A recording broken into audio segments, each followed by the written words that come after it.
Di sebuah desa yang tenang di kaki Gunung Kendil, hiduplah seorang pria bernama Furqon. Ia adalah lelaki berumur sekitar 30 tahun, berperawakan sedang, kulit sawo matang, dan wajah yang menunjukkan bekas kerja keras. Sehari-harinya Furqon bekerja sebagai tukang servis elektronik keliling. Ia bukan orang malas, hanya saja nasib belum berpihak padanya. Furqon tinggal bersama istrinya Sari di sebuah rumah sederhana berdinding papan dan beratap seng yang mulai berkarat. Mereka sudah menikah hampir 5 tahun, tapi belum juga dikaruniai anak. Setiap malam Sari sering berdoa, berharap Tuhan segera memberinya keturunan, agar mereka tidak terus menjadi bahan bisik-bisik tetangga. Namun bagi Furqon, bukan hanya soal anak yang membuat dadanya sesak, ada hal lain yang lebih menyakitkan. Rasa hina karena dianggap miskin oleh mertuanya sendiri. Sari adalah anak satu-satunya dari Pak Darto, seorang juragan tanah dan pedagang ternak yang cukup terpandang di desanya. Ketika dulu Furqon melamar Sari, keluarga besar menolak keras. Apa yang bisa dia beri untuk anakmu, Sar? Uang? Rumah? Mobil? Lihat saja bajunya, tambalan di mana-mana. Begitu ucapan Pak Darto yang masih terngiang di telinga Furqon sampai kini. Namun karena cinta, Sari bersikeras menikah dengan Furqon, meski harus keluar dari rumah besar orang tuanya. Sejak saat itu hubungan Furqon dengan mertuanya renggang. Sesekali mereka datang berkunjung, tapi setiap pertemuan selalu berakhir dengan sindiran halus. Suatu sore di bulan Ramadan, Pak Darto datang bersama istrinya ke rumah Furqon. Mereka membawa beberapa bingkisan, tapi bukan karena sayang, melainkan ingin menilai. Setelah berbasa-basi, Pak Darto menatap ruang tamu yang sempit, lalu tersenyum sinis. Rumahmu ini masih begini saja ya, Kon? 5 tahun nikah, belum ada perubahan, katanya sambil menatap kipas angin tua di pojok ruangan. Furqon hanya tersenyum pahit. Namanya juga rezeki, Pak. Pelan-pelan insya Allah bisa lebih baik. Pak Darto tertawa kecil lalu menepuk pundak menantunya. Pelan-pelan itu bisa, asal jangan sampai mandek. Orang hidup harus bisa ngangkat derajat, apalagi kalau sudah berkeluarga. Ucapan itu seperti pisau. Sari menunduk menahan air mata. Ia tahu suaminya tersinggung. Setelah mertuanya pulang, suasana rumah jadi hening. Furqon duduk di kursi bambu sambil menatap langit-langit rumah. Kenapa sih, Sar? Kenapa mereka nggak pernah berhenti ngeremehin aku? Katanya lirih. Sari mendekat memegang tangannya. Jangan dipikirin, Mas. Aku nikah sama Mas bukan karena harta. Aku cinta Mas apa adanya. Furqon menatap istrinya dengan mata merah. Iya, tapi cinta nggak bikin perut kenyang, Sar. Aku capek jadi bahan hinaan. Aku pengen mereka lihat, aku bisa kaya. Aku bisa sukses. Sejak malam itu sesuatu dalam diri Furqon berubah. Dia mulai sering melamun, jarang tidur, dan pikirannya dipenuhi ambisi. Ia mencoba membuka usaha servis alat rumah tangga, tapi gagal karena pelanggan sepi. Dia pinjam uang ke tetangga untuk buka toko kecil, tapi bangkrut lagi. Setiap kegagalan membuat gengsinya makin menggerogoti. Suatu hari di pasar, ia bertemu dengan seseorang dari masa lalunya. Rama, teman semasa muda yang dulu sama-sama susah. Tapi kini Rama tampil berbeda. Pakaian rapi, emas melingkar di leher, dan senyum percaya diri. Dia mengendarai mobil hitam yang mencolok di antara deretan becak dan pedagang sayur. Furqon. Astaga, udah lama banget kita nggak ketemu. Sapa Rama dengan semangat. Furqon terkejut melihat perubahan itu. Rama, kamu sekarang kaya banget, bro. Usaha apa? Rama tertawa kecil menepuk bahunya. Nggak usah tanya detail, yang penting rezeki lancar. Kalau kamu mau, aku bisa bantu. Mereka lalu duduk di warung kopi, membicarakan kehidupan masing-masing. Rama menceritakan bahwa ia berpartner dengan seseorang dari luar desa. Orang yang katanya bisa membuka jalan kekayaan. Ia berbicara dengan hati-hati seolah takut didengar orang lain. Aku tahu kamu orang baik, Kon. Tapi dunia ini kadang butuh langkah berani.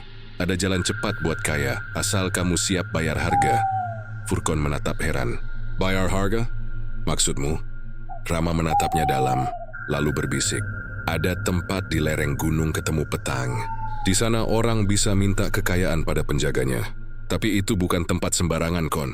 Kalau mau, aku bisa ajak kamu. Furqon tertawa kecil, setengah tidak percaya. Kamu ngomong pesugihan ya? Itu cuma mitos, Ram.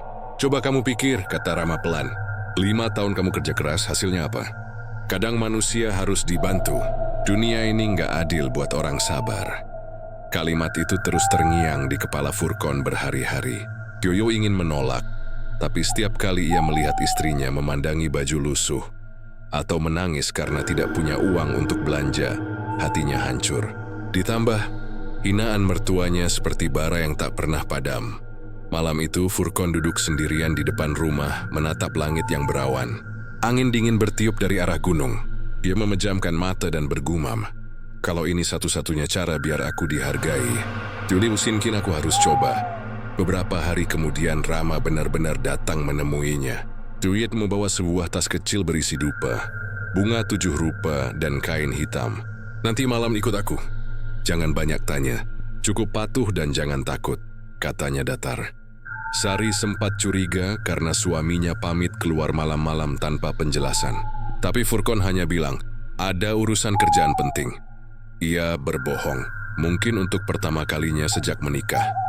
Malam itu, di bawah langit yang gelap tanpa bintang, 2 sosok pria berjalan menuju arah gunung dengan langkah perlahan. Rama membawa obor kecil, sementara Furkon berjalan di belakangnya dengan dada berdebar. Ia tak tahu apa yang akan terjadi, tapi hatinya sudah bulat. Malam ini ia akan menukar nasibnya. Di kejauhan, terdengar suara aneh seperti tawa samar di antara pepohonan. Udara makin dingin dan kabut mulai turun. Rama menoleh sekilas, tersenyum tipis, lalu berkata, "Kalau kamu sudah di sini, Kon, nggak ada jalan kembali." Furkon menelan ludah, menggenggam kain hitam di tangannya, dan melangkah masuk ke dalam gelapnya hutan yang akan mengubah hidup dan 7 keturunannya selamanya. Udara malam itu terasa lebih dingin dari biasanya. Kabut tebal turun perlahan dari puncak gunung ketemu petang, menutupi jalan setapak yang dilalui Furkon dan Rama. Obor kecil di tangan Rama sesekali redup tertiup angin, membuat bayangan mereka menari di antara pepohonan. Hanya suara jangkrik dan desiran angin yang menemani perjalanan mereka. "Masih jauh, Ram?" tanya Furkon dengan napas tersengal. "Dikit lagi, sabar. Nanti juga kamu bakal tahu kenapa tempat ini nggak boleh didatangi sembarangan," jawab Rama tanpa menoleh. Mereka terus berjalan hingga jalan menurun menuju sebuah lembah kecil. Di sana, suara air mengalir samar-samar terdengar. Tak lama Rama berhenti di depan sebuah batu besar yang retak di tengahnya. Batu itu seperti gerbang alam lain. Di baliknya tampak kegelapan pekat, seolah menelan cahaya obor mereka. "Inilah pintunya," kata Rama pelan. "Setelah ini kita bukan lagi di dunia yang sama." Furkon menelan ludah. "Apa maksudmu?" Rama tidak menjawab. Ia menaruh tas kecil di tanah, membuka isinya satu persatu. Bunga 7 rupa, kain kafan hitam, dupa, dan seekor ayam hitam yang diikat kakinya. Bau kemenyan mulai memenuhi udara. "Aku harus kasih tahu dulu," ujar Rama dengan nada serius. "Kalau kamu udah masuk perjanjian ini, nggak ada jalan mundur. Sekali nama kamu disebut di depan makhluk itu, semua keturunanmu akan tercatat. Kalau kamu langgar syaratnya, bukan cuma kamu yang kena, tapi anak cucu sampai 7 generasi. Furkon diam. Dalam hatinya ada ketakutan, tapi gengsinya lebih besar. Ia teringat wajah mertuanya yang sinis. Ucapan "rumahmu masih begini saja" yang menohok harga dirinya. Ia menarik napas dalam. "Aku siap." Rama tersenyum samar, lalu menyalakan 3 batang dupa dan meletakkannya di depan batu besar itu. "Duduk bersila. Jangan bicara kalau enggak disuruh. Kalau ada suara aneh, abaikan. Kalau kamu lihat bayangan bergerak di belakangmu, jangan menoleh. Itu tandanya dia datang," ucap Rama tegas. Furkon mengangguk, duduk bersila seperti yang diperintahkan. Hening. Hanya suara daun bergesekan. Tapi tiba-tiba udara berubah. Angin berhenti, jangkrik pun seolah lenyap. Hening yang mencekam menyelimuti tempat itu. Rama mulai membaca mantra dengan suara pelan, tapi berat, seperti bisikan dari masa lalu. Bahasa yang ia ucapkan terdengar aneh. Campuran Jawa kuno dan sesuatu yang tak bisa dipahami. Suaranya makin lama makin dalam, seperti bukan milik manusia. Lalu dari balik batu besar itu terdengar suara napas panjang, disusul tawa rendah yang membuat bulu kuduk Furkon berdiri. "Ha, ha, ha!" Manusia lagi. Yang ingin kaya, Furkon menahan diri agar tidak menoleh. Suara itu datang dari belakangnya, sangat dekat, tapi hawa panas terasa dari lehernya. Tubuhnya bergetar. Rama tetap membaca mantra lalu berkata pelan, "Tuan, ini orangnya. Namanya Furqon bin Sahlan. Dia datang dengan niat menukar nasib." Tiba-tiba, dari balik kegelapan muncul cahaya merah redup. Bayangan besar menjulang di depan mereka. Matanya menyala dan tubuhnya seperti asap tebal. Tidak sepenuhnya terlihat, tapi auranya begitu kuat. Furqon bin Sahlan. Suara itu bergema, berat dan dalam. "Kau ingin kaya?" Furqon menunduk, suaranya gemetar. "Iya, Tuan." "Untuk apa?" "Untuk membahagiakan istriku, agar aku tidak lagi dihina." Suara itu tertawa pelan. "Manusia, selalu dengan alasan yang sama. Uang demi gengsi, bukan demi hidup." Rama menunduk dalam-dalam. "Tuan, dia siap melakukan apapun yang disyaratkan." Makhluk itu bergerak lebih dekat. Hawa panas makin kuat hingga Furqon merasa kulitnya terbakar. "Kalau begitu, dengarkan baik-baik." Suara itu terdengar seperti menggema di kepala Furqon. "Kekayaan akan datang padamu esok pagi, tapi setiap 7 purnama aku menagih persembahan, darah dan nyawa. Jika kau lalai, maka kegilaan akan turun pada anak cucumu 7 generasi lamanya. Kau setuju?" Furqon membeku. Dia menatap Rama, berharap ada cara lain. Tapi Rama hanya mengangguk pelan seolah menyuruhnya menerima. "Kalau aku tidak memberi," tanya Furqon lirih, "maka apa yang kau dapatkan akan diambil kembali." Dengan cara yang menyakitkan, hening. Jantung Furqon berdetak cepat. Akhirnya dengan suara bergetar ia berkata, "Aku setuju." Tiba-tiba angin kencang berhembus. Dupa padam seketika. Dari dalam kegelapan, tangan besar berwarna hitam pekat muncul, memegang sebilah belati kecil. "Luka di tanganmu sebagai tanda," kata suara itu. Rama meraih tangan Furqon, memotong ujung jarinya dan meneteskan darah ke tanah. Tanah itu mendesis mengeluarkan asap tipis, dan suara tawa mengerikan kembali terdengar. "Perjanjian diterima. Mulai esok segala milik dunia akan mengalir padamu. Tapi ingat, jangan lupa bayar harga. Kau menunggu di Purnama Purnma." Setelah itu Kismoezi kembali hening. Angin berhenti, cahaya merah menghilang. Rama langsung menarik napas panjang dan berdiri. "Selesai. Sekarang kita pulang. Jangan bicara apapun sebelum keluar dari hutan ini." Furqon masih gemetar. Di tangan kirinya, luka kecil masih mengalirkan darah. Namun yang paling ia rasakan bukan sakit, melainkan rasa aneh, seperti hangat yang menjalar ke seluruh tubuh, diikuti getaran halus di dadanya. Seolah ada kekuatan baru yang masuk ke dalam dirinya. Saat mereka menuruni jalan setapak, Rama menatapnya sekilas. "Beli besok, kamu akan lihat perubahan besar. Tapi jangan sombong. Jangan lupa kekayaan ini bukan milikmu sepenuhnya." Furqon hanya mengangguk, tak sanggup bicara. Dalam hatinya ada rasa takut, tapi juga kegembiraan yang tak bisa disembunyikan. Ketika mereka tiba di tepi desa, ayam berkokok padahal belum subuh. Rama berbalik. "Ingat, jangan pernah ceritakan ini ke siapapun, termasuk istrimu. Kalau dia tahu, kutukannya bisa datang lebih cepat." Setelah itu, Rama pergi tanpa pamit. Furqon berjalan pulang seorang diri. Langit mulai berwarna abu-abu, tanda fajar tiba. Ia membuka pintu rumah perlahan, melihat istrinya masih tertidur di ruang tengah. Ira duduk di sampingnya, menatap wajah lembut perempuan yang setia menemaninya dalam susah. Dalam hati ia berbisik, "Mulai hari ini, hidup kita akan berubah. Sar, aku janji kamu enggak akan dihina lagi." Namun jauh di lereng gunung, di balik batu besar yang tadi menjadi tempat ritual, terdengar suara tawa bergema panjang. Tawa yang menggetarkan udara dan menandakan satu hal, perjanjian telah dimulai. Udara malam itu terasa lebih dingin dari biasanya. Kabut tebal turun perlahan dari puncak gunung ketemu petang, menutupi jalan setapak yang dilalui Furqon dan Rama. Obor kecil di tangan Rama sesekali redup tertiup angin, membuat bayangan mereka menari di antara pepohonan. Hanya suara jangkrik dan desiran angin yang menemani perjalanan mereka. "Masih jauh, Ram?" tanya Furqon dengan napas tersengal. "Dikit lagi, sabar. Nanti juga kamu bakal tahu kenapa tempat ini nggak boleh didatangi sembarangan," jawab Rama tanpa menoleh. Mereka terus berjalan hingga jalan menurun menuju sebuah lembah kecil.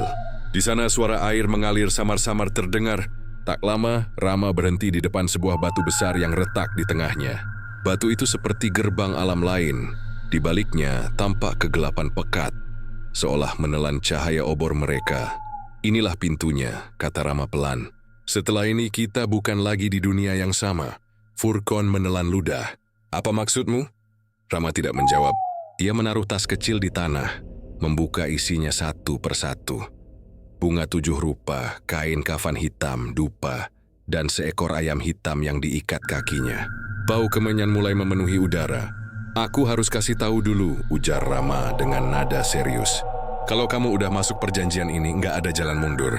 Sekali nama kamu disebut di depan makhluk itu, semua keturunanmu akan tercatat. Kalau kamu langgar syaratnya, bukan cuma kamu yang kena, tapi anak cucu sampai 7 generasi. Furkon diam. Dalam hatinya ada ketakutan, tapi gengsinya lebih besar. Ia teringat wajah mertuanya yang sinis. Ucapan rumahmu masih begini saja. Yang menohok harga dirinya. Ia menarik napas dalam. Aku siap. Rama tersenyum samar, lalu menyalakan 3 batang dupa dan meletakkannya di depan batu besar itu. Duduk bersila. Jangan bicara kalau enggak disuruh. Kalau ada suara aneh, abaikan. Kalau kamu lihat bayangan bergerak di belakangmu, jangan menoleh. Itu tandanya dia datang, ucap Rama tegas. Furkon mengangguk, duduk bersila seperti yang diperintahkan. Hening. Hanya suara daun bergesekan. Tapi tiba-tiba udara berubah. Angin berhenti, jangkrik pun seolah lenyap. Hening yang mencekam menyelimuti tempat itu. Rama mulai membaca mantra dengan suara pelan tapi berat, seperti bisikan dari masa lalu. Bahasa yang ia ucapkan terdengar aneh, campuran Jawa kuno, dan sesuatu yang tak bisa dipahami. Suaranya makin lama makin dalam, seperti bukan milik manusia. Lalu dari balik batu besar itu terdengar suara napas panjang, disusul tawa rendah yang membuat bulu kuduk Furkon berdiri. Hah, hah, hah. Manusia lagi yang ingin kaya. Furkon menahan diri agar tidak menoleh. Suara itu datang dari belakangnya, sangat dekat. Tapi hawa panas terasa dari lehernya. Tubuhnya bergetar. Rama tetap membaca mantra, lalu berkata pelan, Tuan, ini orangnya. Namanya Furkon bin Sahlan. Ia datang dengan niat menukar nasib. Tiba-tiba dari balik kegelapan muncul cahaya merah redup. Bayangan besar menjulang di depan mereka. Matanya menyala dan tubuhnya seperti asap tebal. Tidak sepenuhnya terlihat, tapi auranya begitu kuat. Furkon bin Sahlan. Suara itu bergema berat dan dalam. Kau ingin kaya? Furkon menunduk, suaranya gemetar. Iya, Tuan. Untuk apa? Untuk membahagiakan istriku, agar aku tidak lagi dihina. Suara itu tertawa pelan. Manusia, selalu dengan alasan yang sama. Uang demi gengsi, bukan demi hidup. Rama menunduk dalam-dalam. Tuan, dia siap melakukan apapun yang disyaratkan. Makhluk itu bergerak lebih dekat. Hawa panas makin kuat hingga Furkon merasa kulitnya terbakar. Kalau begitu, dengarkan baik-baik. Suara itu terdengar seperti menggema di kepala Furkon. Kekayaan akan datang padamu esok pagi. Tapi setiap 7 purnama aku menagih persembahan. Darah dan nyawa. Jika kau lalai, maka kegilaan akan turun pada anak cucumu 7 generasi lamanya. Kau setuju? Furkon membeku. Ia setap Rama. Berharap ada cara lain. Tapi Rama hanya mengangguk pelan seolah menyuruhnya menerima. Kalau aku tidak memberi, tanya Furkon lirih, maka apa yang kau dapatkan akan diambil kembali. Dengan cara yang menyakitkan, hening. Jantung Furkon berdetak cepat. Akhirnya dengan suara bergetar ia berkata, Aku setuju. Tiba-tiba angin kencang berhembus. Dupa padam seketika. Dari dalam kegelapan, tangan besar berwarna hitam pekat muncul, memegang sebilah belati kecil. Luka di tanganmu sebagai tanda, kata suara itu. Rama meraih tangan Furkon, memotong ujung jarinya, dan meneteskan darah ke tanah. Tanah itu mendesis, mengeluarkan asap tipis dan suara tawa mengerikan kembali terdengar. Perjanjian diterima. Mulai esok segala milik dunia akan mengalir padamu. Tapi ingat, jangan lupa bayar harga. Ku menunggu di purnama pertama. Setelah itu semua kembali hening. Angin berhenti. Cahaya merah menghilang. Rama langsung menarik napas panjang dan berdiri. Selesai. Sekarang kita pulang, jangan bicara apapun sebelum keluar dari hutan ini. Furkon masih gemetar. Di tangan kirinya, luka kecil masih mengalirkan darah. Namun yang paling ia rasakan bukan sakit, melainkan rasa aneh. Seperti hangat yang menjalar ke seluruh tubuh. Diikuti getaran halus di dadanya. seolah ada kekuatan baru yang masuk ke dalam dirinya. Saat mereka menuruni jalan setapak, Rama menatapnya sekilas. Mulai besok kamu akan lihat perubahan besar. Tapi jangan sombong. Jangan lupa kekayaan ini bukan milikmu sepenuhnya. Furkon hanya mengangguk tak sanggup bicara. Dalam hatinya ada rasa takut, tapi juga kegembiraan yang tak bisa disembunyikan. Ketika mereka tiba di tepi desa, ayam berkokok padahal belum subuh. Rama berbalik. Ingat, jangan pernah ceritakan ini ke siapapun, termasuk istrimu. Kalau dia tahu, kutukannya bisa datang lebih cepat. Setelah itu, Rama pergi tanpa pamit. Furkon berjalan pulang seorang diri. Langit mulai berwarna abu-abu tanda fajar tiba. Ia membuka pintu rumah perlahan, melihat istrinya masih tertidur di ruang tengah. Dia duduk di sampingnya, menatap wajah lembut perempuan yang setia menemaninya dalam susah. Dalam hati ia berbisik, mulai hari ini, hidup kita akan berubah. Aku janji kamu nggak akan dihina lagi. Namun jauh di lereng gunung, di balik batu besar yang tadi menjadi tempat ritual, terdengar suara tawa bergema panjang. Tawa yang menggetarkan udara dan menandakan satu hal. Perjanjian telah dimulai. Sejak malam ketika Furkon melihat sosok menyerupai Rama berdiri di depan rumahnya, kehidupannya tidak lagi sama. Ia sering terbangun di tengah malam dengan tubuh basah oleh keringat, napas memburu, dan telinga berdenging seperti ada yang berbisik dari dalam dinding. Tidurnya tak pernah nyenyak, pikirannya kacau, dan wajahnya semakin pucat dari hari ke hari. Sari menyadari perubahan itu. Suaminya yang dulu ramah dan penuh semangat kini sering termenung lama di depan jendela. Kadang berbicara sendiri, kadang tertawa tanpa sebab. Jika ditanya, jawabannya selalu pendek dan tidak nyambung. "Mas KPK aja, Sar, banyak pikiran," katanya berulang-ulang. Tapi Sari tahu ada yang lebih dari sekadar kelelahan. Sementara itu, rezeki Furkon semakin deras. Usahanya berkembang pesat. Ia membeli 2 toko baru, membeli truk untuk distribusi barang, dan mempekerjakan banyak orang. Semua berjalan seolah tanpa hambatan. Tapi justru di saat itulah gangguan mulai datang satu persatu. Suatu malam, seorang karyawan bernama Dedi datang dengan wajah ketakutan.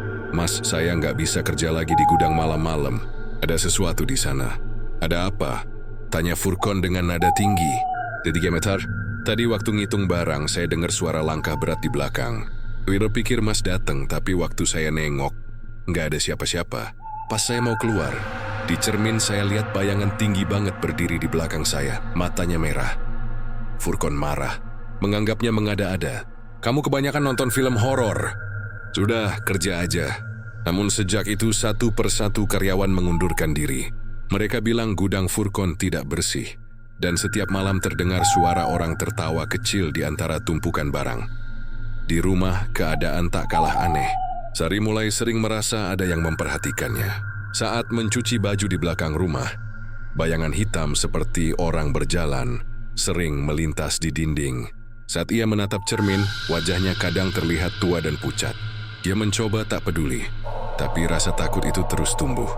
Suatu malam, Sari terbangun karena mendengar suara ketukan di pintu kamar. "Mas, ada yang ketuk," bisiknya pada Furkon. Tapi suaminya tidak bangun. Ketukan itu berulang, kali ini lebih keras. Sari memberanikan diri membuka pintu. Tak ada siapa-siapa, hanya angin malam yang dingin menusuk. Tapi di lantai ada jejak kaki basah menuju ruang tamu. Dia menelusuri jejak itu dan hampir menjerit ketika melihat sosok anak kecil berdiri membelakanginya di depan cermin besar. Tubuhnya hitam legam, dan dari bahunya keluar asap tipis. Sari mundur sambil menutup mulut, tapi sebelum ia sempat berteriak, anak itu menghilang begitu saja. Esoknya, Sari menceritakan semua pada suaminya. Furkon diam lama, lalu hanya berkata pelan, "Jangan takut, Sar. Kadang kalau orang mau naik derajat pasti ada ujian. Ini cuma gangguan kecil." Namun dalam hatinya, Furkon tahu bahwa semua ini bukan gangguan biasa. Setiap malam suara-suara makin jelas. Kadang terdengar seperti anak kecil tertawa, kadang seperti orang memanggil namanya. Yang paling menakutkan, setiap kali ia melihat bayangannya di cermin, ada sosok lain berdiri di belakangnya. Besar, berkulit hitam, dan matanya menyala merah seperti bara. Malam purnama berikutnya, gangguan mencapai puncaknya. Sekitar tengah malam angin bertiup sangat kencang, jendela rumah terbuka sendiri, dan suara benda jatuh terdengar dari dapur. Furkon berlari ke sana. Piring-piring pecah berserakan di lantai. Dan di tengahnya ada ayam hitam, tergeletak dengan kepala terputus. Furkon menahan napas. Hatinya langsung ingat pada perjanjian yang dibuatnya. Setiap 7 purnama, darah dan nyawa akan ditagih. Ia tahu makhluk itu sedang menuntut persembahan. Tapi kepada siapa ia harus menyerahkan? Ia bukan pembunuh. Ia hanya ingin kaya, bukan mengorbankan siapapun. Namun suara itu datang lagi, kini dari dalam pikirannya. Darah, Furkon. Hanya sedikit saja. Lalu tenang. Ia menutup telinga, tapi suaranya makin keras. Ia berteriak, memukul kepalanya sendiri. Sari yang terbangun panik memeluk suaminya. Tapi Furkon malah menolak. Pergi, aku nggak mau kamu kena. Sari menangis, tak mengerti apa yang terjadi. Keesokan paginya, Furkon pergi ke rumah seorang dukun tua bernama Mbah Surip. Ia terkenal sebagai orang pintar di desa itu. Dengan wajah pucat, Furkon menceritakan semua kejadian. Dari kekayaan mendadak hingga bayangan hitam dan suara-suara aneh. Mbah Surip mendengarkan dengan wajah serius, lalu menghela napas panjang. Kamu sudah masuk perjanjian yang nggak bisa dihapus. Itu bukan bantuan tapi ikatan. Setiap rezeki yang kamu terima, ada bayaran yang menunggu. Kalau kamu nggak kasih, mereka bakal ambil sendiri. Kadang lewat penyakit, kadang lewat kegilaan. Furkon terdiam. Terus aku harus gimana, Mbah? Kalau mau selamat, kamu harus bertobat. Tapi itu pun belum tentu bisa memutus kutukan. Yang sudah kamu lakukan nggak cuma buat dirimu, tapi juga anak cucu. 7 generasi, Itu harga yang kamu bayar. Furkon pulang dengan kepala berat. Di jalan ia terus mendengar suara tawa yang bergema di telinganya. Kadang seperti Rama, kadang seperti dirinya sendiri. Dia mulai sulit membedakan mana kenyataan, mana halusinasi. Malam itu Sari menemukan suaminya duduk di teras menatap langit kosong. Mas, kenapa? Kamu kelihatan makin aneh, kata Sari pelan. Furkon menoleh dengan senyum yang tak wajar. Aku cuma mikir, Sar, kadang aku rasa hidup ini nggak nyata. Semua cuma mimpi panjang. Mas, jangan ngomong begitu, aku takut, balas Sari. Furkon berdiri, mendekat, lalu membelai wajah istrinya. Kamu nggak usah takut. Kalau aku hilang nanti, kamu jaga diri ya. Sari menatapnya bingung. Hilang maksudnya? Tapi Furkon sudah melangkah pergi ke dalam rumah tanpa menjawab. Malam itu, ketika Sari tertidur, Furkon duduk di ruang tamu sendirian. Angin berhembus pelan lewat jendela. Dia menatap cermin besar di dinding. Bayangannya terlihat samar, tapi kali ini sosok di belakangnya tampak jelas. Wajah hitam, mata menyala, dan senyum lebar penuh gigi tajam. Sudah waktunya, Furkon, kata suara itu. Berikan yang dijanjikan. Kalau tidak, aku akan ambil sendiri. Furkon menggigil, menutup wajah dengan kedua tangannya.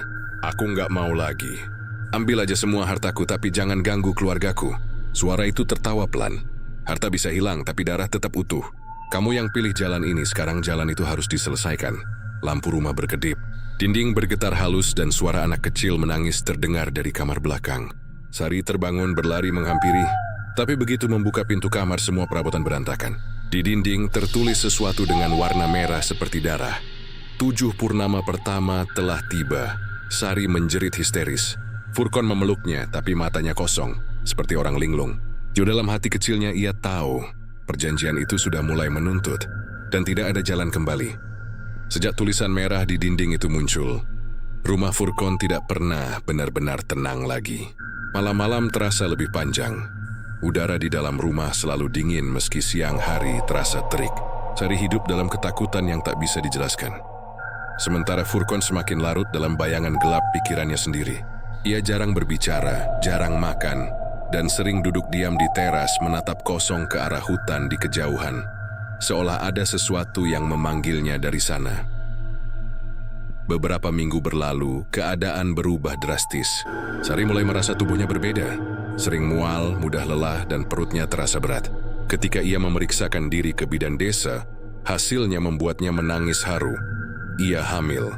Setelah bertahun-tahun menunggu, akhirnya doa mereka terkabul.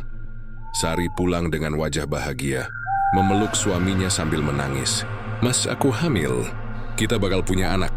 Furkon menatap istrinya lama, lalu tersenyum kecil. Tapi senyum itu aneh. Bukan senyum gembira, lebih seperti senyum orang yang sedang menahan sesuatu. Iya, Sar. Alhamdulillah, katanya lirih. Namun dalam hatinya, Furqon justru diliputi rasa takut yang luar biasa. Ia ingat perjanjian di gunung tentang darah dan nyawa yang harus dibayar setiap 7 purnama. Dan kini, seorang nyawa baru sedang tumbuh di rahim istrinya. Beberapa malam setelah kabar kehamilan itu, Sari mulai mengalami mimpi buruk. Ia sering melihat bayangan hitam mengelilinginya, kadang berbentuk pria tinggi dengan mata merah, kadang berupa anak kecil tanpa wajah yang berlari di sekitar ranjang. Dalam mimpinya, makhluk itu berbisik di telinganya, "Anak itu bukan milikmu, tapi milikku." Sari selalu terbangun dengan teriakan, tubuhnya gemetar dan keringat dingin membasahi bajunya. Furqon menenangkannya, tapi wajahnya sendiri penuh ketakutan. Ia tahu, mimpi itu bukan sekadar bunga tidur, melainkan peringatan. Hari-hari berikutnya, perubahan mulai terasa di rumah. Burung-burung enggan hinggap di atap, anjing-anjing di sekitar rumah menggonggong tanpa arah setiap malam.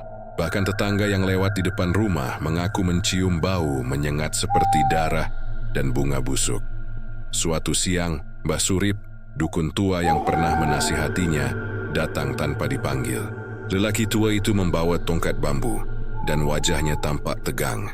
"Aku cium hawa berat dari rumahmu, Kon. Kamu udah bukain gerbang dunia lain, dan sekarang mereka nggak cuma nuntut, tapi mulai tinggal di sini." Furqon menatapnya lelah. "Aku nggak bisa lepas, Mbah. Aku udah nyoba tobat, tapi setiap kali aku salat selalu ada yang ketawa di belakang. Kalau aku baca ayat, lampu langsung padam." Mbah Surip menunduk lama lalu berkata pelan, "Mereka udah menanam tanda di tubuhmu, Le. Kamu bukan manusia biasa lagi. Tapi aku bisa bantu sedikit supaya istrimu dan anakmu nggak langsung jadi tumbal." Mbah Surip lalu menyalakan dupa dan menaburkan garam di sekeliling rumah sambil berdoa. Namun baru separuh doa dibaca, tiba-tiba angin kencang bertiup dari arah belakang rumah. Dupa padam seketika, dan dari dapur terdengar suara benda jatuh. Saat mereka menoleh, sosok hitam besar melintas cepat di belakang Sari. Sari menjerit histeris, tubuhnya gemetar hebat. "Udah telat," bisik Mbah Surip dengan wajah pucat. "Mereka udah menempel di janin itu." Malamnya Furqon tidak bisa tidur.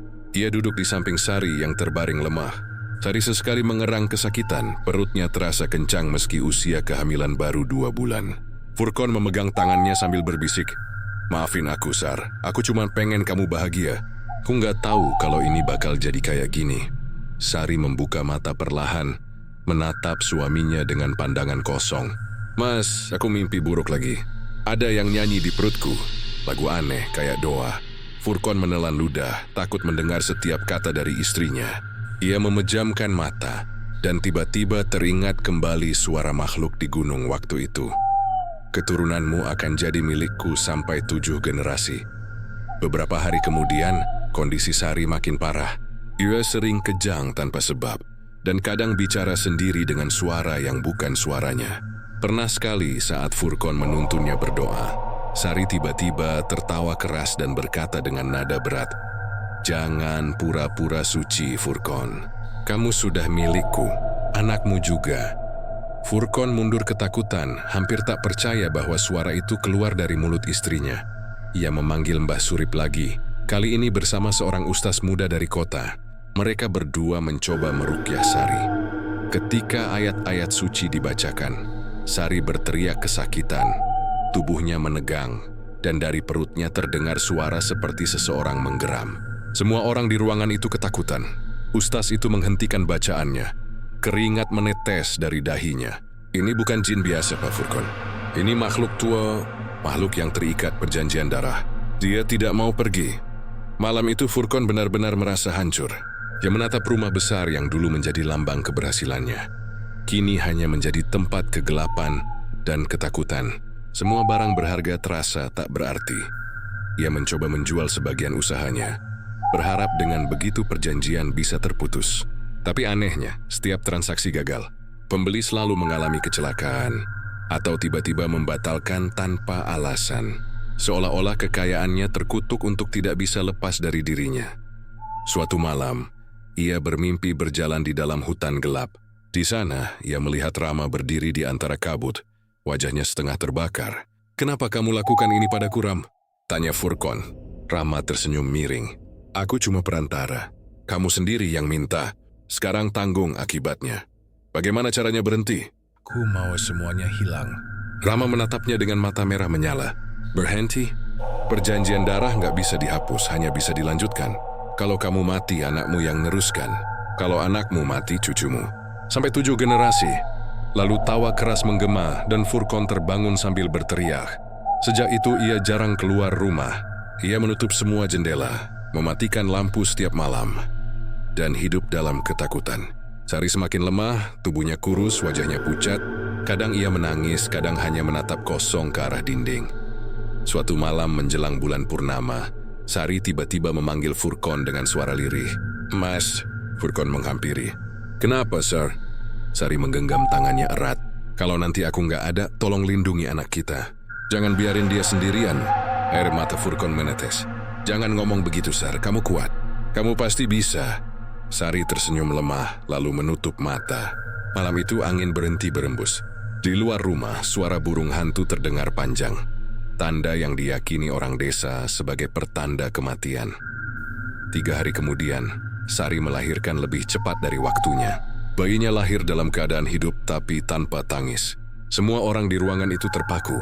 Bayi itu membuka mata perlahan. Matanya merah menyala. Furkon jatuh berlutut menatap anaknya dengan rasa campur aduk antara cinta dan ketakutan. Di luar, suara angin menggulung, membawa tawa samar yang familiar di telinganya. Tuan sudah menagih janji. Dan sejak malam itu, seluruh rumah Furkon tidak pernah benar-benar tidur lagi. Hari kelahiran anaknya seharusnya menjadi hari paling bahagia bagi Furkon. Tapi, justru menjadi awal kehancuran yang tak bisa ia hentikan. Bayi itu, yang kemudian dinamai Raffi, tumbuh dengan tanda-tanda aneh sejak hari pertama. Tidak pernah menangis seperti bayi pada umumnya. Tidak mau menyusu kecuali tengah malam.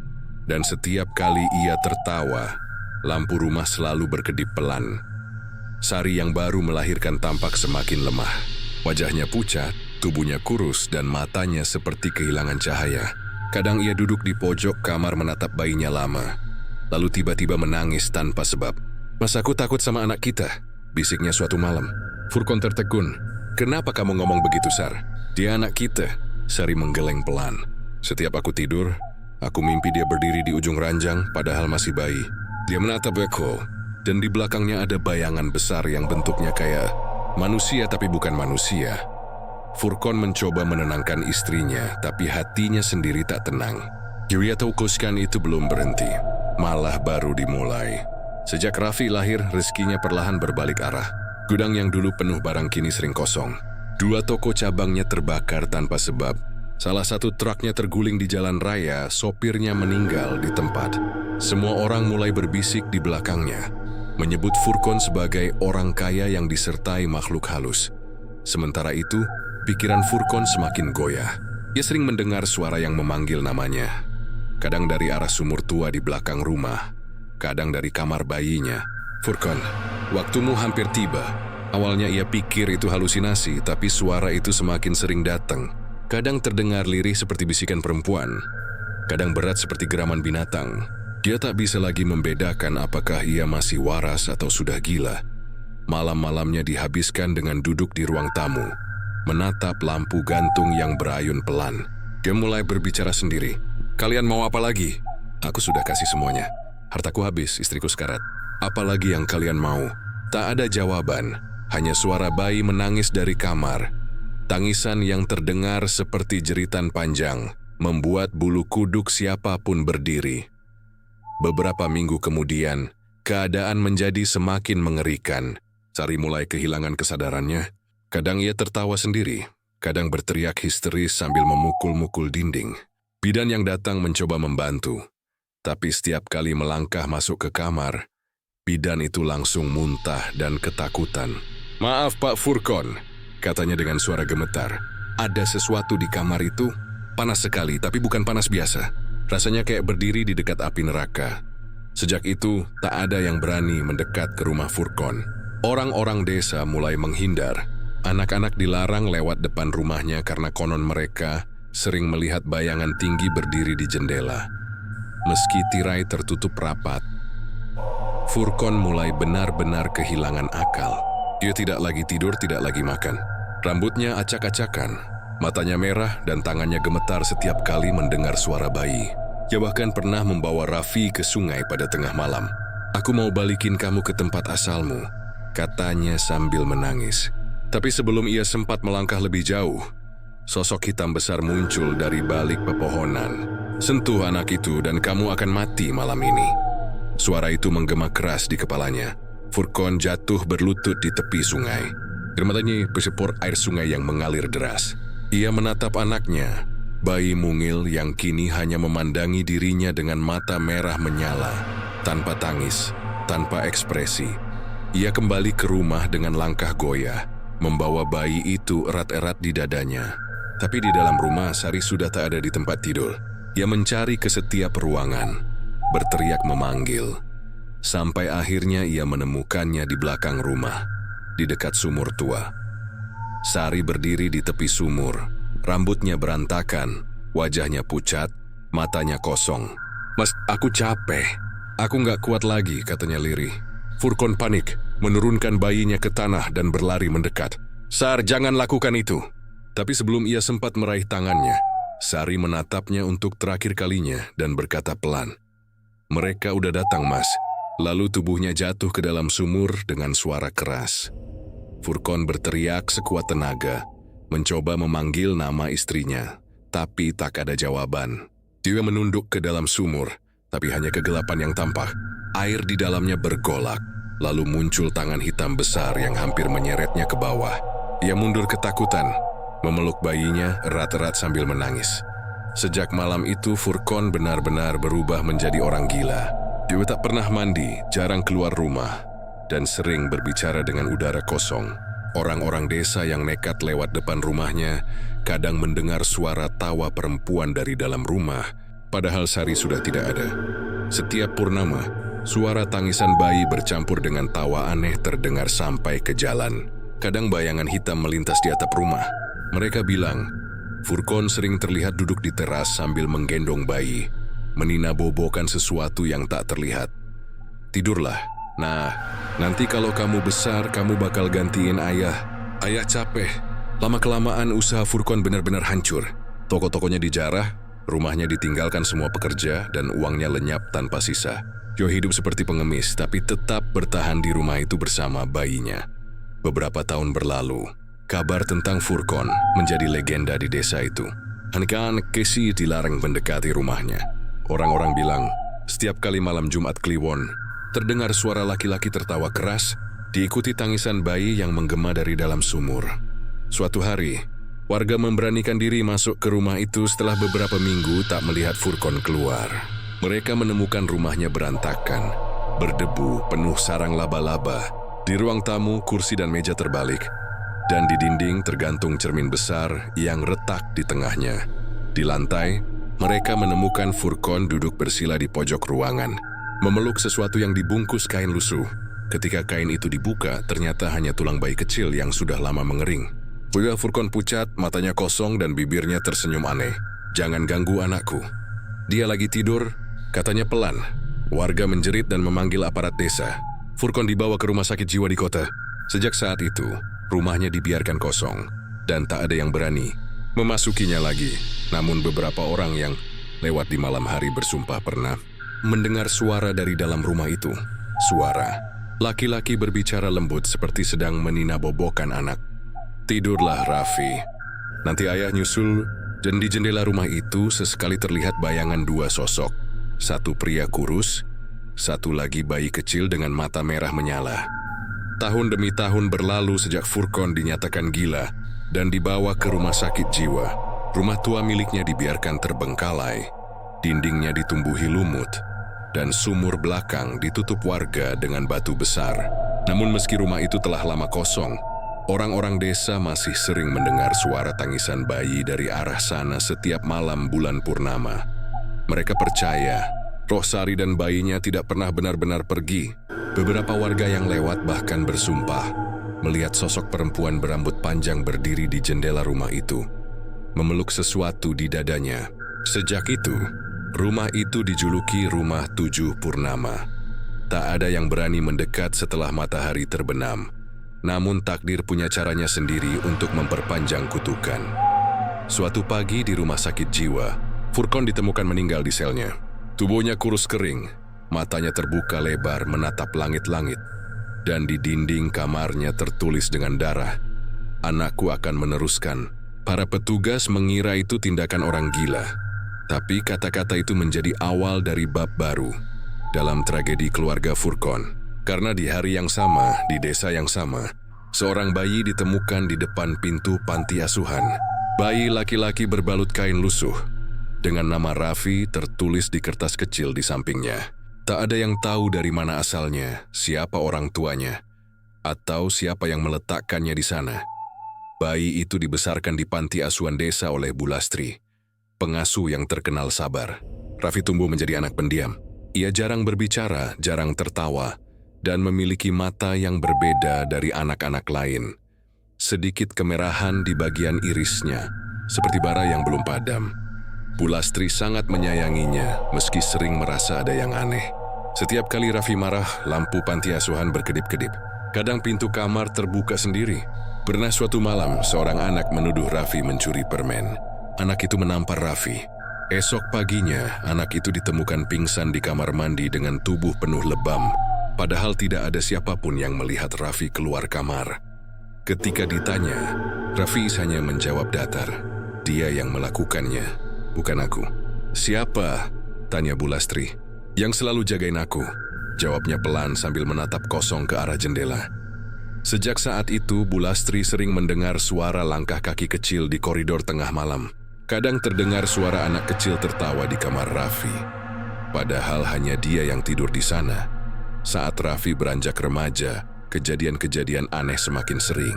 Ia bisa tahu hal-hal yang seharusnya tidak mungkin ia tahu. Suatu hari ia mendekati Bu Lastri dan berkata, "Bu, jangan pergi ke pasar hari ini." "Kenapa, Nak?" "Karena nanti ada kecelakaan di sana." Bu Lastri menganggapnya omong kosong. Tapi sore itu, benar terjadi kecelakaan mobil di pasar. Tepat di tempat yang biasa ia duduki untuk menjual sayur. Semenjak itu, warga mulai melihat Raffi bukan sebagai anak yatim biasa, tapi sebagai anak berisi. Rumor menyebar cepat. Ada yang bilang Raffi keturunan pesugihan, ada yang bilang ia anak jin.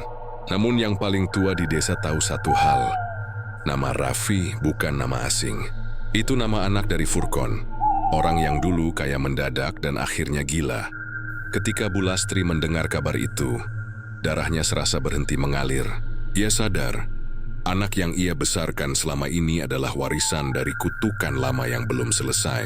Ia ingin mencoba menjauh, tapi hatinya tak tega. Raffi terlalu pendiam, terlalu polos. Dan di balik sorot matanya yang dingin ada kesepian yang dalam. Namun malam-malam berikutnya semakin mencekam. Raffi mulai sering mengigau dalam tidurnya. "Jangan ambil mereka, Bapak. Aku belum siap." Terkadang ia berbisik dengan suara yang bukan miliknya. Lebih berat, lebih tua. Waktunya hampir tiba. Perjanjian harus diteruskan. Bu Lastri ketakutan.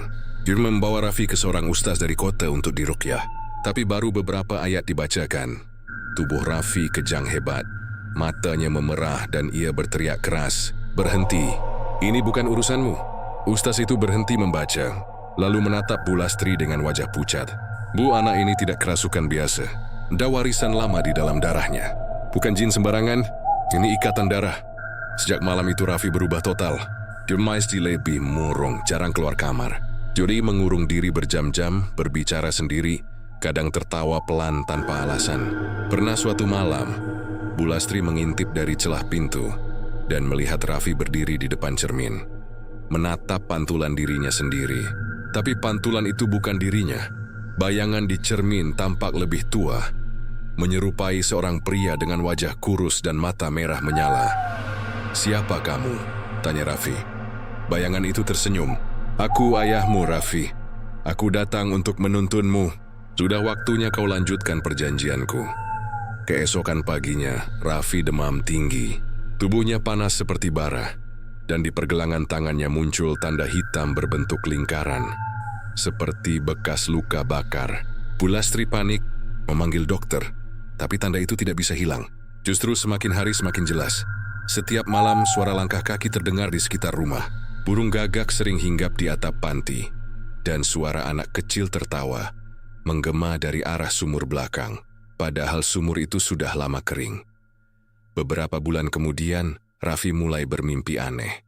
Ia selalu berada di tempat yang sama, sebuah gunung berkabut, dengan suara-suara yang memanggilnya dari dalam tanah.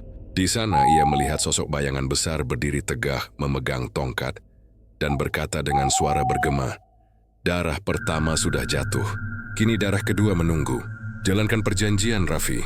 Setiap kali terbangun dari mimpi itu, Raffi merasa tubuhnya makin kuat, tapi pikirannya makin berat.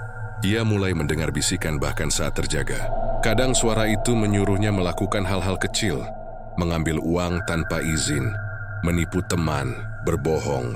Iwasnya Pixie menolak, tapi di lama-lama suara itu semakin keras dan tak bisa ditentang. Hingga suatu hari ia benar-benar melakukannya.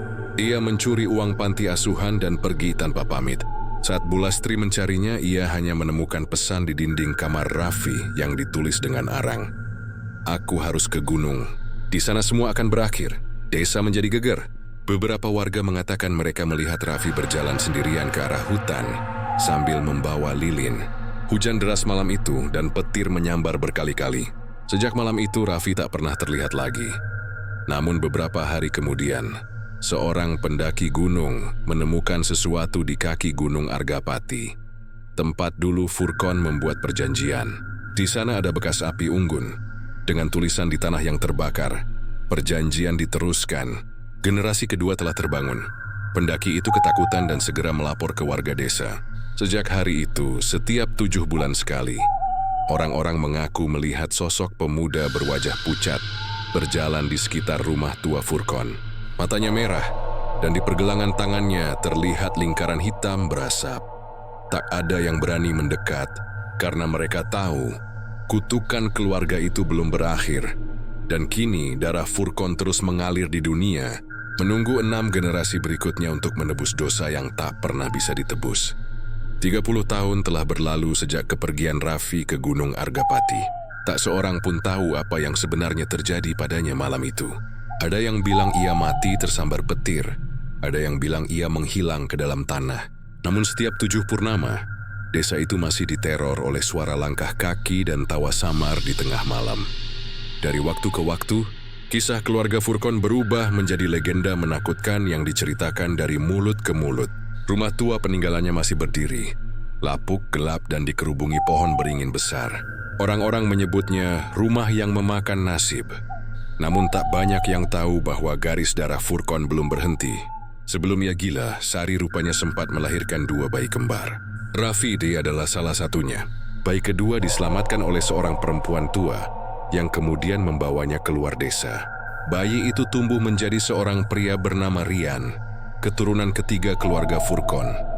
Satu-satunya yang tidak tahu bahwa di tubuhnya mengalir darah kutukan. Rian tumbuh di keluarga sederhana di kota kecil. Ia pintar, rendah hati, dan rajin bekerja. Tidak seperti kisah kelam leluhurnya, hidupnya tampak normal. Namun sejak kecil, ia sering bermimpi aneh tentang seorang lelaki kurus dengan mata merah yang memanggilnya dari tempat gelap. Dalam mimpi itu, lelaki itu selalu berkata, "Cepatlah kembali. Sudah waktunya kau menebus apa yang dulu dijanjikan." Rian selalu menganggap itu mimpi biasa. Hingga suatu hari, saat ia berusia 25 tahun, seorang perempuan tua datang ke rumahnya. Perempuan itu mengenakan pakaian serba hitam dan membawa tongkat bambu.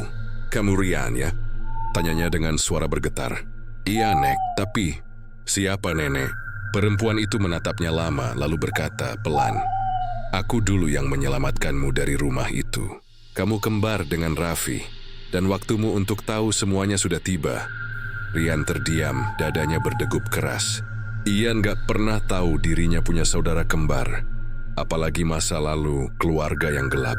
Perempuan itu, yang mengaku bernama Mbah Lastri, pengasuh panti tempat Raffi dibesarkan, menceritakan segalanya.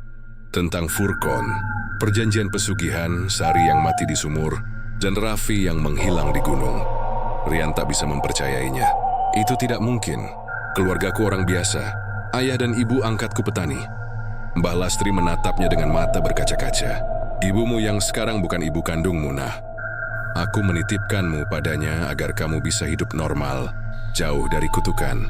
Tapi kutukan itu nggak bisa dilawan dengan jarak. Darahmu tetap darah Furkon. Sejak pertemuan itu, kehidupan Rian berubah total. Malam-malamnya dipenuhi mimpi buruk. Ia mulai mendengar suara memanggil namanya dari bayangan. Mulai melihat sosok lelaki berwajah pucat di cermin. Di tempat kerja, rekan-rekannya sering melihat Rian termenung sambil bergumam pelan, seolah berbicara dengan seseorang yang tak terlihat. Suatu malam, ia bermimpi berdiri di tengah hutan kabut. Di depannya berdiri Raffi, saudara kembarnya. Dengan wajah pucat dan mata menyala merah. "Kau akhirnya datang," kata Raffi. "Siapa kau?" "Aku bagian dari dirimu yang tak bisa mati. Kau harus selesaikan perjanjian ini, Rian. Atau darah kita akan terus menanggungnya sampai 7 turunan." "Aku nggak mau," teriak Rian. Tapi Raffi tersenyum dingin. "Kalau kau nggak mau, maka mereka yang akan datang menagih. Satu-satunya jalan keluar adalah menebus janji dengan darah dari garis keturunan sendiri." Rian terbangun dengan napas terengah, tubuhnya gemetar. Ia menatap tangannya.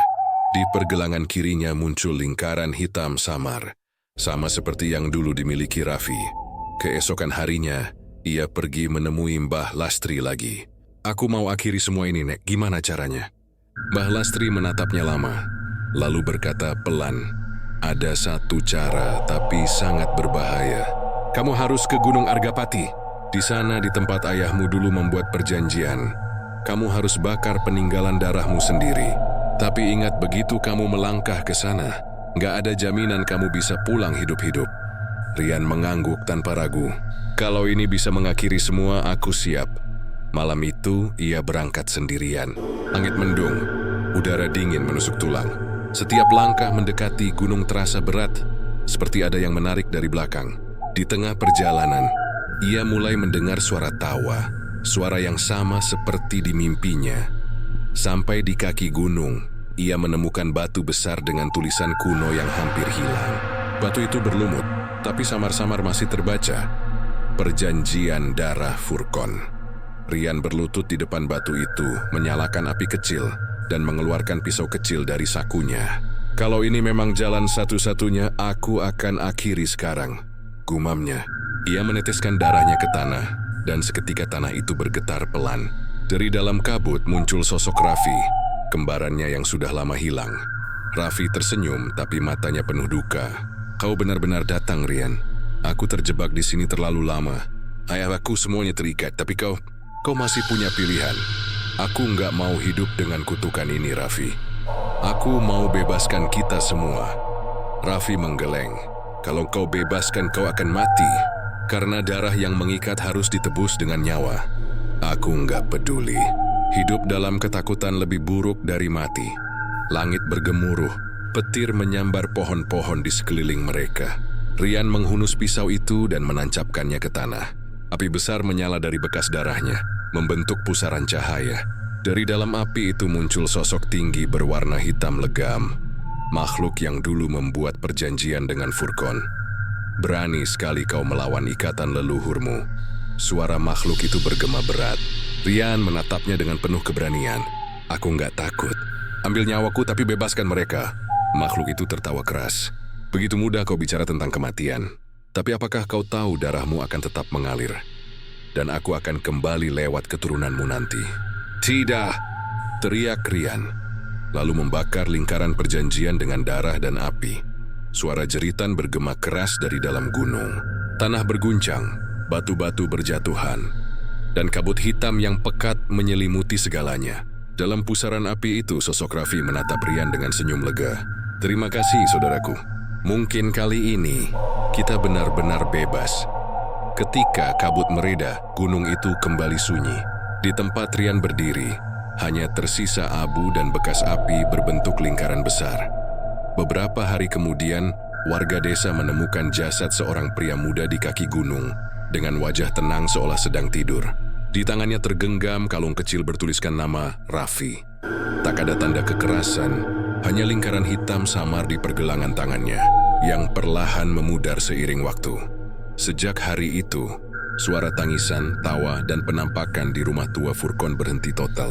Burung-burung kembali bersarang, dan udara di desa terasa lebih ringan. Orang-orang percaya kutukan itu akhirnya berakhir.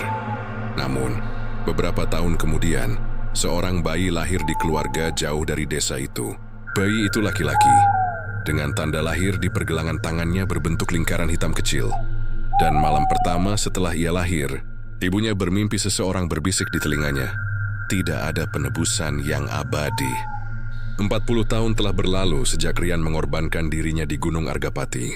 Waktu menghapus jejak darah dan api, tapi tidak dengan bayangan masa lalu. Orang-orang desa hanya mengenang kisah keluarga Furkon sebagai legenda kelam, sesuatu yang mereka ceritakan dengan berbisik agar tidak menarik perhatian roh-roh lama. Namun, takdir memiliki cara sendiri untuk memastikan kisah itu belum berakhir. Di kota kecil bernama Sendang Jati, seorang pemuda bernama Arka tumbuh tanpa mengetahui apapun tentang garis darahnya. Ia anak tunggal dari keluarga sederhana. Ayahnya meninggal saat Arka masih kecil dan ibunya jarang bicara soal masa lalu. Hanya satu hal yang aneh. Sejak lahir, Arka punya tanda lingkaran hitam samar di pergelangan tangannya. Ibunya selalu menutupi tanda itu dengan gelang perak dan berpesan, "Jangan pernah lepas gelang ini, nak, apapun yang terjadi." Arka tumbuh cerdas dan mandiri. Kini ia menekuni bidang arsitektur, punya banyak teman, dan menjalani hidup normal seperti orang kebanyakan. Namun sejak usianya menginjak 21 tahun, mimpi-mimpi aneh mulai datang. Dalam mimpinya ia berdiri di tengah hutan berkabut. Di depannya ada seorang lelaki tua, berpakaian lusuh dengan mata menyala merah. Lelaki itu memanggilnya dengan suara serak, "Arka, darahmu belum lunas. Waktumu hampir tiba." Arka selalu terbangun dengan tubuh basah oleh keringat dan rasa takut yang tak bisa dijelaskan. Setiap kali ia bermimpi itu, gelang peraknya selalu terasa panas di pergelangan tangannya, seolah membakar kulit. Suatu malam, ibunya memergoki Arka menggigil di kamar. Wajahnya pucat, matanya merah. "Ibu," katanya pelan, "kenapa aku selalu mimpi tentang lelaki itu? Siapa dia?" Ibunya menatapnya dengan air mata mengalir. Ia akhirnya bercerita tentang Furkon, tentang pesugihan, tentang Rian yang mengorbankan diri demi menghapus dosa leluhur.